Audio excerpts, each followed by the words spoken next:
And ఇవాళ వీడియోలో మనం స్టడీ స్టేట్ ఏసీ అనాలిసిస్ గురించి చూద్దాము. Okay, so steady state AC analysis. ఇక్కడ మనకు ఏసీ అనగానే గుర్తుకు రావాల్సిన విషయం ఏంటి అని అంటే సైన్ వేవ్. ఓకేనా, సో సైన్ వేవ్ ఎందుకు కన్సిడర్ చేస్తాము అని అంటే మనకి సైన్ వేవ్ వల్ల చాలా అడ్వాంటేజెస్ ఉన్నాయి compare to other AC signals. ఇక్కడ మనకు ఫస్ట్ ఆఫ్ ఆల్ చెప్పాలంటే ఇక్కడ లెస్ హార్మోనిక్స్ ఉంటాయి. ఓకేనా, లెస్ హార్మోనిక్స్. ఇక్కడ మనము ఇన్పుట్ సైన్ వేవ్ పంపిస్తే మనకి అవుట్పుట్ కూడా సైన్ వేవే వస్తుంది. సో దీని కారణంగా మనకు క్యాలిక్యులేషన్ అనేది చాలా ఈజీ అవుతుంది. సో అందుకే ఈ టూ రీజన్స్ మోస్ట్గా కన్సిడర్ చేసి మనం ఎక్కువగా సైన్ వేవ్ని యూజ్ చేస్తాం. ఇప్పుడు వి అండ్ ఐకి ఉన్న రిలేషన్స్ ఏంటో చూద్దాం. ఓకేనా, అండ్ ఫస్ట్ ఇప్పుడు రేడియన్స్లో మన వోల్టేజ్ని ఎలా రిప్రజెంట్ చేస్తామో చూద్దాం. Okay, V is equals to VM sine omega T. ఓకేనా, ఇక్కడ విఎం వచ్చేసి మ్యాక్సిమం వోల్టేజ్, ఒమేగా వచ్చేసి యాంగులర్ వెలాసిటీ, టీ వచ్చేసి టైం కాన్స్టెంట్. ఓకే, ఇక్కడ యాంగులర్ వెలాసిటీ ఫార్ములా చూస్తే omega is equals to 2πf. We all know the relation between the f and t. F is equals to 1/t. Correct? So, ఇప్పుడు omega is equals to 2π/t. So, most of the calculations లో ఈ angular velocity ని అడుగుతారు. If in case frequency లేకపోతే మనం time ని consider చేసుకొని ఈ ఫార్ములాని ఫైండ్ అవుట్ చేసుకోవాలి. ఓకేనా, నెక్స్ట్ డిగ్రీలో ఎలా రిప్రజెంట్ చేస్తారు అంటే V is equals to Vm sin theta. Okay, so ఇలా రిప్రజెంట్ చేస్తారనమాట. అండ్ ఇప్పుడు ఫేజర్ రిలేషన్స్ ఏంటి, ఫేజ్ వాల్యూ ఎలా ఇంట్రడ్యూస్ అవుతుంది చూద్దాం. ఓకే,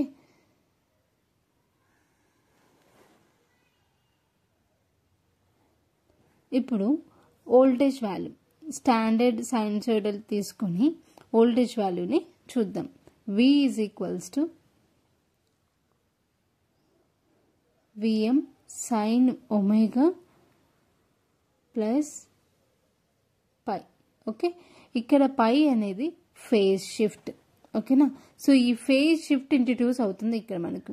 దీంతోనే వోల్టేజ్ లీడింగా లాగింగా అనేది మనకి తెలుస్తుంది అనమాట. ఇక్కడ మనకు టూ వోల్టేజెస్ వాల్యూస్ వస్తాయి, Vm sine omega plus pi, another one Vm sine omega minus pi. ఓకేనా, సో ఈ లీడింగ్ లాగింగ్ అనేసి ఈ పై వాల్యూని బట్టి మనం ఫేజర్ డయాగ్రామ్ ని డ్రా చేసుకోవాలి. మామూలుగా this is how voltage is started. Okay, maximum voltage and 1 సైకిల్లో మనకు వాల్యూ ఉంటుంది. ఓకే, ఇప్పుడు ఈ పైని కన్సిడర్ చేసుకొని మనం అనేది ఫేజర్ డయాగ్రామ్ డ్రా చేద్దాం. ఓకే, సో ఫస్ట్ వోల్టేజ్ని డ్రా చేసుకుని రిఫరెన్స్గా. ఓకే, సో విఎం ఈ వేవ్ V వోల్టేజ్. ఓకే, ఇప్పుడు V1కి ఫేజ్ని ఇంట్రడ్యూస్ చేస్తూ మనం డ్రా చేయాలి. Okay, with the phase difference pi. Okay, plus ఉంది కాబట్టి స్టార్టెడ్ బిఫోర్ అనమాట. సో ఇలా మనకు V1 అనే వోల్టేజ్ వస్తుంది. ఓకే, ఇప్పుడు లాగింగ్ లీడింగ్లో చెప్పాలి అని అంటే ఇక్కడ ఎలా చెప్తాము అంటే V1 లీడ్స్ V.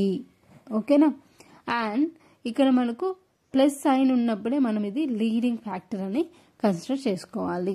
ఓకే, ఇప్పుడు సెకండ్ వన్ మైనస్ పై అంటే ఏంటి?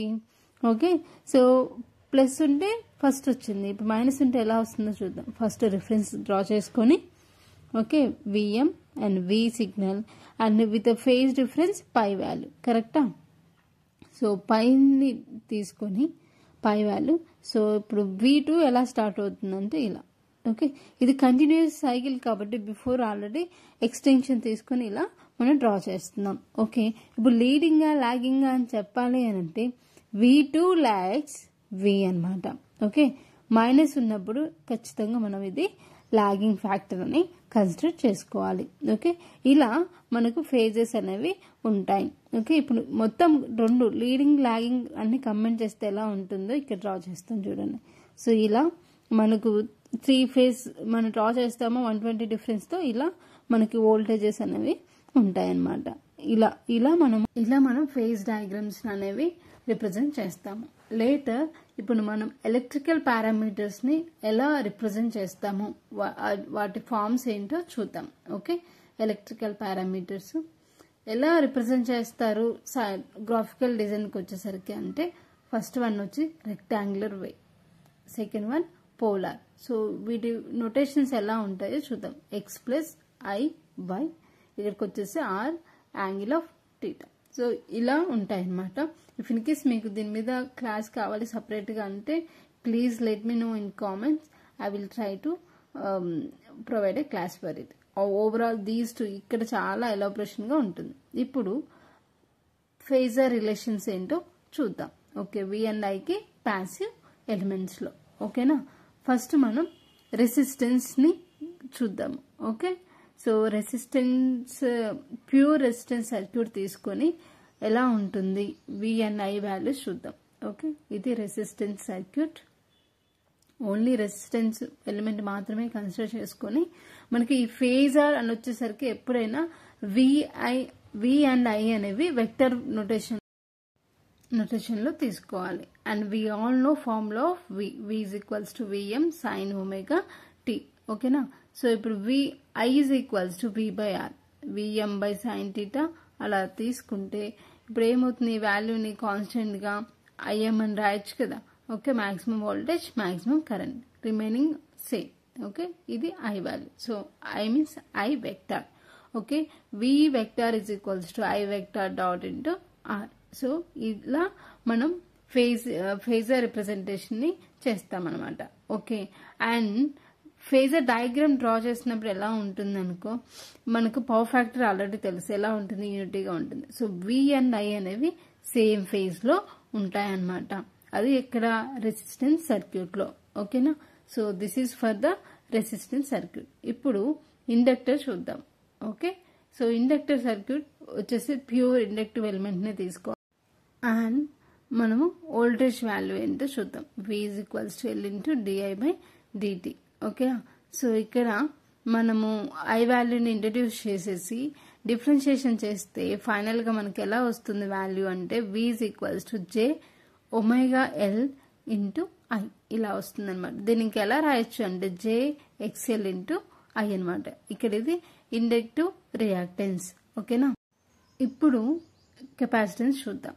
ఓకే, కెపాసిటెన్స్ కూడా సేమ్ ప్యూర్ కెపాసిటివ్ నెట్వర్క్ని తీసుకోవాలి.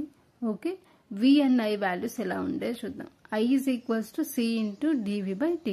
ఇక్కడ మనం వోల్టేజ్ వాల్యూని ఇంట్రడ్యూస్ చేసి మనం డిఫరెన్షియేషన్ చేసామనుకోండి. ఓకే, ఫైనల్గా మనకి వోల్టేజ్ వాల్యూ ఎలా వస్తుంది అని అంటే minus J omega C into I అనమాట. దీన్ని రియాక్టెన్స్ ఫామ్లో రాయాలి అని అంటే minus J XC into I. So ఇలా మనకు వెక్టర్లో రిప్రజెంట్ చేస్తాం వి అండ్ ఐని. దీన్ని ఏమంటారు అంటే ఎక్స్సిని కెపాసిటివ్ రియాక్టెన్స్ అనమాట. ఇలా వి అండ్ ఐ రిలేషన్స్ ఫేజర్లో ఉంటాయి. ఇప్పుడు ఫేజర్ డయాగ్రామ్స్ చూస్తే కెపాసిటెన్స్ అండ్ ఇండక్టెన్స్కి ఇది కెపాసిటెన్స్. ఓకే, ఐ లీడింగ్లో ఉంటుంది, so with 90 degrees. Okay, and inductance చూస్తే ఐ లాగింగ్లో ఉంటుంది విత్ 90 degrees అనమాట. సో ఇవి phasor diagrams for inductor and capacitor. Okay, resistance చూసాం మనం ముందే, అవి ఇన్ ఫేస్లో ఉంటాయి. Okay, this is all about today class. Thank you.